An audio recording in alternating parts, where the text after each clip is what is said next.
이제 신비가들입니다. 신비가들. 이 사람은 딱 이래 살아있으면서 갑자기 연계를 왔다 갔다 하는 거죠. 이게 이제 스테벤 보리하고 다스칼로스가 마르티누스라는 사람인데, 이 신비가들이 왜 타당성 있게 믿음을 얻느냐는 거는 다른 시대에 다른 문화권에 살았는데, 이 세 사람들이 다른 문화권에 다른 시대에 살았는데, 이 사람들이 이야기하는 것들이 놀랄 정도로 비슷한 이야기를 하더라. 다른 시대에 다른 나라에 살았는데 이 사람 하는 이야기가 다 비슷하더라. 그리고 이 사람들이 인간적으로 성숙도가 있고 믿을 만한 사람이다라는 얘기죠. 예를 들어서 스테븐 보리의 사람은 유럽의 귀족이면서 과학자이자 철학자이며 신학자입니다.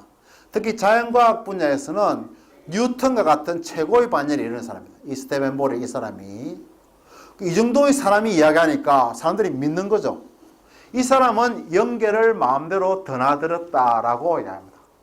예, 믿거나 말거나 어떻든 간에 책에는 이렇습니다. 자, 스웨덴 국왕이 얘를 불러놓고 타계한 죽은 어떤 장군의 유언장을 내가 갖고 있는데, 여왕이 스테븐 보리에게 야, 네가 연계로 가서 이 장군을 만나가지고 유언장에 뭐 써놨는지 물어보고 강도들 앞에서 이야기해봐라, 이런 거죠. 그러니까 스테븐 보리가 이제 유치트 돼가지고 연결을 가가지고 이 장군을 만나가지고 유언장의 이야기를 듣고 옵니다. 그래서 이 내용을 강도들 앞에서 공개를 했는데, 국왕이 갖고 있는 유언장의 내용하고 똑같았던 겁니다. 그래서 사람들이 놀랬다 그래요. 그래서 이 스테븐 보리는 칸트나 괴테, 융, 프랑스의 발자크, 영국의 칼라일, 미국의 에머슨 등이 이 사람을 칭송하였다라고 이야기를 합니다.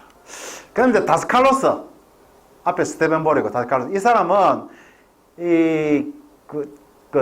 아바르키데스 교수라는 고향 사람이 정리해가지고 책을 내가지고 전 세계에 알려지는데, 영혼의 형태로 이 사람도 연계를 자연스럽게 드나들었답니다. 그리고 초능력을 발휘해서 수많은 사람의 불치병을 치료하고 돈은 받지 않았고 우주의식에 하는 일이라 대가를 바라는 것은 우주의식에 맞지 않게 돼가지고 이 사람이 이제 쭉 들어가야 됩니다. 이 다스칼로스가 한 이야기로는 이번 생의 현재 인격을 넘어서서 영구인격이 있다.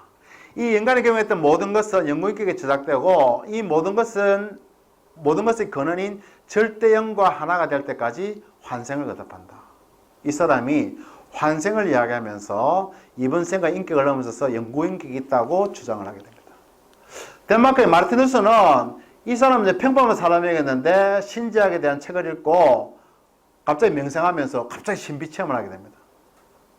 그가 영적인 문제를 생각하면은 답이 절대적인 지식의 형태로 그 즉시로 나왔다. 우리 다오징하고 좀 비슷하죠, 그죠? 예. 텔레파시나 투시력, 체위타 같은 초능력도 가능해지면서 다른 사람의 병도 자기가 아파하는 것처럼 아주 생생하게 체험했다라고 합니다. 그래서 이 스테븐 보리가 연계의 중간 영역에 대해서 이야기합니다. 영혼은 자신이 느낄 때 지상에서 살았던 육신으로 느낀다. 영혼이 자신을 느낄 때 연계에 가가지고 느끼는 건데, 지상에서 살았던 육신으로 느낀다. 자기 주변도 자신이 지상에 있을 때와 똑같이 형성된다. 자신이 죽었다는 사실을 알아채지 못한다. 그 죽었다는 사실을 알지 못하다가 점차 죽었다는 걸 알게 되고, 이 왜 죽었다는 걸 알게 되는가는 너무 빨리 생각대로 환경이 바뀐다는 걸 보고, 또는 주변의 영혼이 너가 죽었다는 걸 알려줌으로써 죽었다는 걸 알게 된다. 다스칼로스가 이 스테븐 보리고 다스칼로스입니다. 연결에 가서 한 영혼을 만났는데, 여전히 지상에서 좋아했던 음식을 요리하고 지상에서 좋아했던 포도주를 마시고 있었다. 가수원을 했던 영혼은 여전히 나무를 기르고 있었고 비가 안 오면 어쩌나 하고 걱정을 하더라. 다른 영혼을 만났는데 어느 노름꾼인데 지상에서 똑같이 노름하던 더러운 찻집을 만들어 놓고 도박하고 있었다. 라는 이야기를 합니다. 그러니까 현재의 그게 지상에서도 자기가 영혼이 이제 창조해내는 능력이 있기 때문에, 현실을 창조하는 능력이 있기 때문에 이 자기가 살던 것들을 그대로 창조해서 경험한다라는 이야기가 됩니다. 예. 그래서 마르티누스가 이야기하기를 이 중간 연계의 중요한 연결은 아스트랄 물질, 영적 에테르로 구성되어 있기 때문에 영혼이 어떤 것을 소망하고 바라면은 바로 그 자리에 나타난다. 시공이 없이.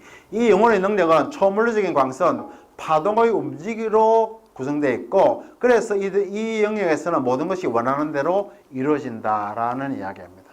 그래서 1차적인 중간 영역을 마치고 나면은 2차 영역으로 가는데 이게 이제 진짜 고향이다.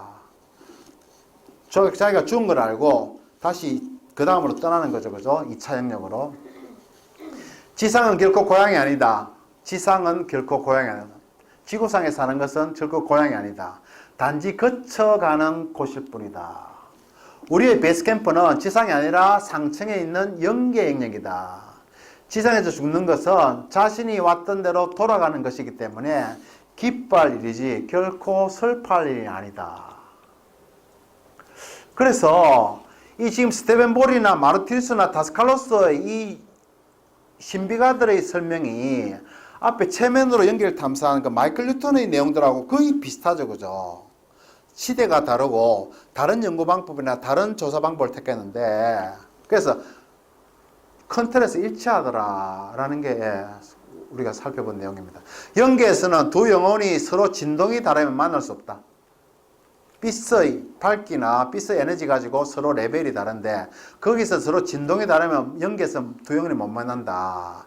지상은 진동에 관계없이 누구나 만날 수 있다. 왜? 육체는 물질이라는 그 진동이 같기 때문에 육체를 같이 갖고 있기 때문에 육체의 진동이 똑같기 때문에 다른 영혼들도 본래 영계에서는 못 만나는데 여기서 만날 수 있다. 그래서 영계에서는 만날 수 없던 영혼들을 지상에서 만나서 자기가 더 배우고 진학 과정을 가속화시키려고 한다. 이렇게 보면은 지상은 매우 효율적인 학습장이다라고 이야기합니다. 그래서 본항에 와가지고 영계 설명합니다. 영계는 많은 사회를 이루어졌다. 아까 마이클 뉴턴이 이야기했죠. 그죠? 1차 그룹, 2차 그룹 해서 뭐 불확실한 데 있다. 영계는 많은 사회를 이루어졌다. 스테벤볼이 사랑의 성과 신앙에 따라서 유사한 선에 속한 영혼들이 모여서 사회를 이루고 닮은 자끼리 자발적으로 끌린다. 다스칼로스는 같은 생각을 가진 영혼들이나 같은 진동수를 가진 영혼들만이 같은 영역에 존재한다. 무수한 사회가 있지만 등급이 있다라는 이야기를 합니다. 스테벤볼이는 이곳에서도 영혼은 지상에서와 같은 감각을 갖고 있다. 생각도 하고 독서도 하고 저술도 한다. 각 영혼은 자기 나름의 빛을 갖고 있다. 라고 해서 이 신비가들 스테벤볼이 다스칼로스 스테벤볼이가 같은 이야기를 마이클 뉴턴의 이야기가 똑같은 이야기를 하죠. 그죠?